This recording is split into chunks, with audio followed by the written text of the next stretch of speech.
Договор, а не политичка агенда. Ова е објаснувањето на премиерот Христијан Мицкоски за законските измени кои треба да поминат по брза лента во собранието, а со кои прагот за репрезентативност на синдикатите се намалува од сегашните 10 на 5% од вкупниот број на вработени во Македонија. Измените на законот се предложени од група пратеници од владеачката коалиција, а во образложението стои дека со намалување на процентот на половина од постоечкиот се изедначуваат условите и представувањето на работодавачите и синдикатите во економско-социјалниот совет ќе биде еднакво. Со спуштањето на прагот на околу 30.000 членови за регистрација се отвара пат за влез на Конфедерацијата на слободни синдикати во Советот. Премиерот Мицкоски тврди, на средба со синдикатите било заклучено дека и КСС треба да биде дел од Советот, а решение е законска измена и не станува збор за политичка одлука, иако ССМ и владата се во отворен судир околу висината на минималната плата. И владата жестоко го напаѓаше ССМ со обиди за дискредитација на синдикалните лидери.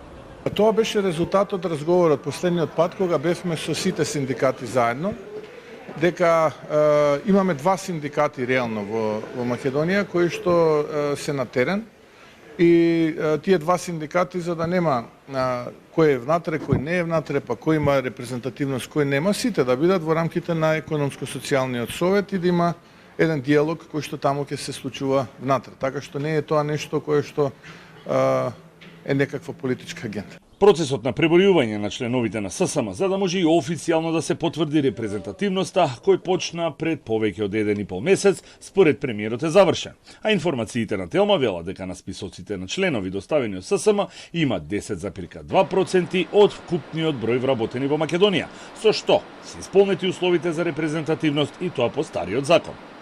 Токму одолговлекувањето со утврдувањето на репрезентативноста ја блокираше работата на економско-социјалниот совет, кој со месеци нема одржано состанок и без чие мислење беше утврдена висината на минималната плата. Од ССМ засега без коментар околу најавите за намалување на прагот и доделување на репрезентативност на Конфедерацијата на слободни синдикати.